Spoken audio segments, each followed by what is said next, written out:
to say there is no hard and fast rule as to how long you should leave the gap between YouTube videos, but I think 2.5 years is a little bit on the excessive side. So I'm back and I'm introducing you to the Steel Pentagon. What is that? I may potentially hear you ask. Well, the Steel Pentagon is an idea. It is using 5 key attributes, hence the pentagon, 5 sides of pentagon, and steel, because it's all about toughness, both mental and physical toughness.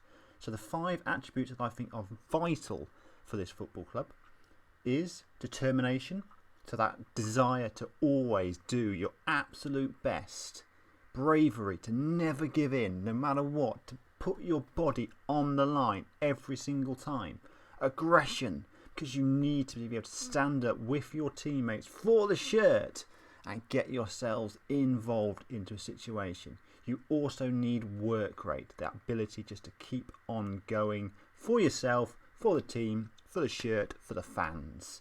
You've also got to be strong. We've covered the mental, there's also the physical, so strength is massively important to me here.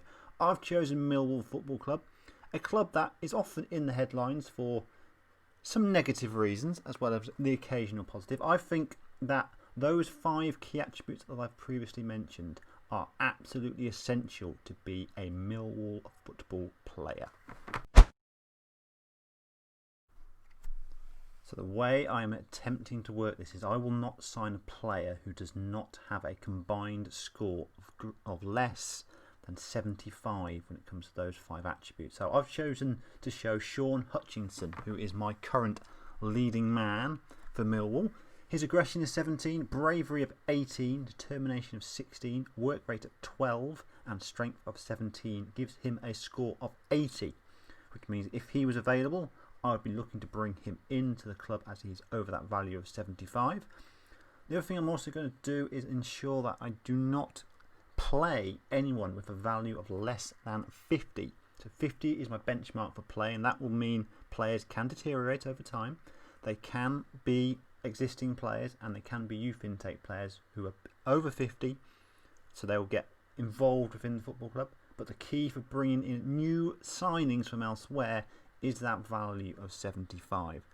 The downside of having a value of 50 as your benchmark is that sometimes you will have to let good technical players leave the club. Conor Mahoney is one of those examples. I'll be looking to move him on, as even though he is a really decent championship looking player with those technicals, aggression of 9, determination of 11, bravery of 9, strength of 7 and work rate of 10 does not give you a brilliant score.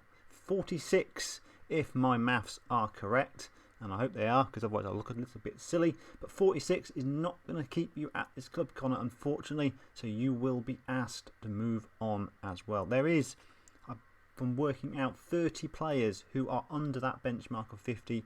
Those guys will be unfortunately looking for a new club, and that will hopefully free me up some wages and some transfer kitty so I can get some better players in. I say better, I mean players who meet the club DNA rather than technical ability at this point in time. It doesn't mean that if Cristiano Ronaldo's new gen appears tomorrow, I'm not going to turn my nose up at him as long as he gets that value on those 5 key attributes above 75. So what I'm going to do now is move us on from the 27th of July to the end of the transfer window. It gives me time to remove the players who have no future and identify and bring in some hopeful new pure Millwall players. So the transfer window has slammed shut and we have made 4 signings. First up is a central defender who is going to be a backup at best. Max Broughton. He was available on a free transfer, so I decided to bring him in. He scores a 68 on the Steel Pentagon score. He's okay, probably not championship level, but he'll do a decent enough job if we need him to. The print up is someone who is a lot better a footballer. Kieran Freeman comes in from Sheffield United. He scores a 60 on the Steel Pentagon. He is a full Welsh international and has been selected for the Welsh squad again as well since joining But the big question is, how much did he cost? But how much did he cost? He was free, man.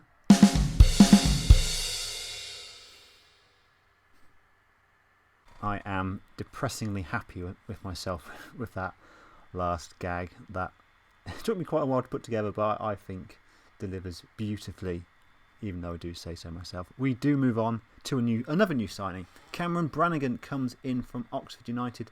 He cost a little bit more than Kieran Freeman, who of course was free. This guy, Cameron, costs a total of £3 million. However, that is £1 million straight up and the other £2 million over the next 12 months. So it is a pretty decent bit of business, even though I do say so myself. And finally in the window, Birkir Bjarnason comes in from Brescia. 32-year-old Icelandic. Primarily he is a central midfielder, but I am going to need to play him on the left-hand side because Shane Ferguson, our first choice and probably only natural left-sided midfielder that we've got, is injured for the next 6 months. So I needed a left-sided midfielder, and Birkir was the most available player that fitted the need as well. He is another one who has a decent Steel Pentagon score, coming in at 68. The right hand side of your screen is where your eyes need to be at the moment, where we focus on the players that have left the club. The majority of them were minimal transfers for players who are under 23s, who had no real potential, or just players I wanted out the club who didn't meet the Steel Pentagon score of 50. The only two of note was Conor Mahoney has gone to Swansea for £2.5 million, and Juri Skalak has gone out on a season-long loan. Both of those guys were on 10 grand a week, so getting them off the wage bill has meant we've been able to bring in the likes of Freeman, Brannigan and Bjarnason. So how has it been going? Well, pre-season was a mixed bag. However, we did play against some decent teams. Bayer Leverkusen were in there, and it was a tough game. But we did beat Kelty Heart 6-0, which is of course the biggie. We started with the Carabao Cup against QPR, absolutely stormed out the gate, got ourselves 2-0 up for Jed Wallace and Jake Cooper before it became the Sully Kai Kai show. He grabbed a hat-trick, Troy Parrott got sent off on his debut, and we were out of the Carabao Cup at the first round of asking. However, the league has started fairly strongly. A victory over Stoke, followed up by a win against Rotherham, before a disappointing defeat to last season's playoff finalists, if memory serves me correctly, Brentford, before bouncing back, beating Conor Mahoney's new club, Swansea, 5-2, thanks to a couple of goals from on loan Zahori and Troy Parrott, redeeming himself for his sending off on his debut with a couple of goals. So, first game of the save that you guys will see. We are going 4-4-2, keeping it quite standard in terms of footballing terms. Going for a tactic that I'm calling the Nap inspired the Millwall way. So the bulk of my tactics start off as a Nap tactic. I download that and then tweak it to how I see fit, because that's just sort of how I work. It's how I've worked for years and years, and it works for me, so it keeps me happy. So our team today is Biełkowski in goal, and I'm pretty sure I pronounced that incorrectly despite Googling how to say it. Left back Murray Wallace, right back Kieran Freeman, centre halves are Cooper and Hutchinson with Bjarnason, left wing Jed Wallace on the right hand side, Thompson and Brannigan in the middle with Zahore and Parrott up front. So Adams Park, Wycombe's home ground, is always a difficult place to go. Been there once in my life and saw my team Hereford win 1-0 in an FA Cup tie, but it's always a tough place to go. It's quite cramped, it's quite small, and it's got a bit of a hill next to it as well. So that were my memories of Adams Park. I'm sure that's why you guys were here. But we're in the green and white today, Millwall. We're away from home. We are in 5th position. Wycombe are in 8th position. So both teams have started the league well. Got to keep an eye on Akinfenwa as Wycombe attacking down the right-hand side, but they try and get the ball across. And Akinfenwa gets his first header on target, but Biełkowski is on hand to keep the ball out. But it has to be said that Wycombe are starting this game stronger than Millwall are. But we've got plenty of opportunities to get ourselves into the game. We've got our first throw-in of the game. It's on the right hand side. Kieran Freeman will take it and put a long throw in that the keeper pushes away, and somehow we've got a penalty. Troy Parrott was fouled. He has had a chance to put the ball in the back of the net, and Jed Wallace steps up. Oh my word, that was not the best penalty in the world. Jed Wallace, the man, putting the ball past the post when he only had the keeper to beat, as you'd expect from a penalty. But we've got the ball now. Parrott down the line. Brannigan, new signing from Oxford, has a shot. It's cleared away, and it's a throw-in to the boys in green and white.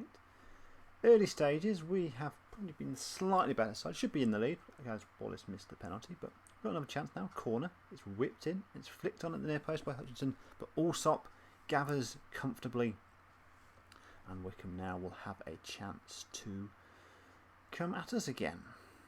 Akinfenwa, the main man in that midfield, a huge behemoth of a man in many different ways. Bjarnason, long ball over top. Parrott gets the ball. He shoots, and Troy Parrott puts the ball home. Suspicions maybe of offside, but it's a fantastic ball by Bjarnason right over the top, and Mill will take a lead. How can we build on it now? Joe Jacobson drives inside. Tries a cross-field ball to Grimmer. We don't tackle him well, but we are able to somehow get away with that chance there. I think going forward we've looked fairly well. We've looked fairly good this season going forward, but defensively, one or two foibles in defence, as Josh Knight, a man who lives fairly locally to me, approaching half-time, and apart from since Josh Knight scored Wycombe's equaliser, it has been a very quiet affair, but we've got a chance now. Looking to find our man. Brannigan picks the ball, got a bit of space. To Kieran Freeman, back to Brannigan. Wallace now on the ball. We're looking to build slowly. Bjarnason gets a header on it. Zahore forces a really good save from Ryan Allsop, and we've got ourselves another corner. She's whipped in, but Josh Knight wins the header and clears it away. So half time, it is 1-1 between Wycombe and Millwall. I think we should be winning this game. I think Jed Wallace missing the penalty and Troy Parrott the goal, so that should have been 2 for us. But then we let Josh Knight get a header in from a corner, and at the moment it is 1-1. I resisted the urge to throw any water bottles at any player at half time, but they were told that we are not happy with the performance.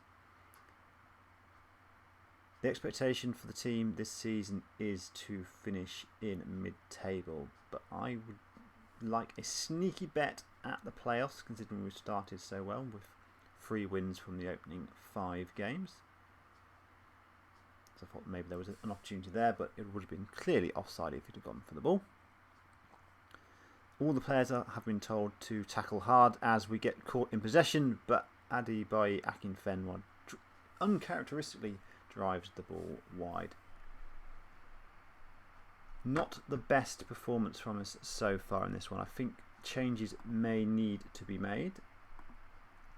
So we'll have a look at what changes we can make. Left back, Murray Wallace has not had a good game. I'll give Scott Malone an opportunity to come on. Similar player to Wallace, and Wallace has been booked. And Mason Bennett is going to come on for Bjarnason. More of an attacking left-sided player, Bennett, and potentially right-sided as well. But he is learning the sort of more defensive left-wing position, or the left-wing position where you start further back onto the field. You know what I'm trying to say, don't you? Good. So 2 subs, around about the hour mark, which is fairly traditional for myself, as we wait for the next piece of the game to develop. Based on how we started, first 20 minutes, a point feels a little bit disappointing at this point in time. I think there possibly could be a shout to... Well, I'm going to berate them. I'll give them a bit of a rocket up their backside to see if we can develop something. At Wycombe have a throw in now. The second half has been a fairly quiet affair in terms of highlights. But Wycombe have a good chance now. Jacobson, back to Freeman. Whips it in, and Gape has a shot, and it is functionally cleared wide, and we have a chance to counter. Parrott on the ball, looking to see who's in options in the middle. Jed Wallace now Gets to the byline. That is a superb tackle. And the ball would have gone off for a throw-in, but hit the corner flag. One more change up our sleeves. And I think we are going to bring the doctor on. Matt Smith is going to come on for Zahore to see if he can grab us a winner in the last 10 minutes of the game. Malone throw-in. Long throw-in down. Josh Knight picks up and clears. We haven't really seen much from attacking threat for us in the second half. As Parrott gets through, but he was offside, but he put the ball over the bar as well, so it wouldn't have mattered even if he'd have slammed it into the back of the net. I think a point here is all we are going to get, which, fine. A point away from home is never a bad thing. But what can you do? You can't win every game.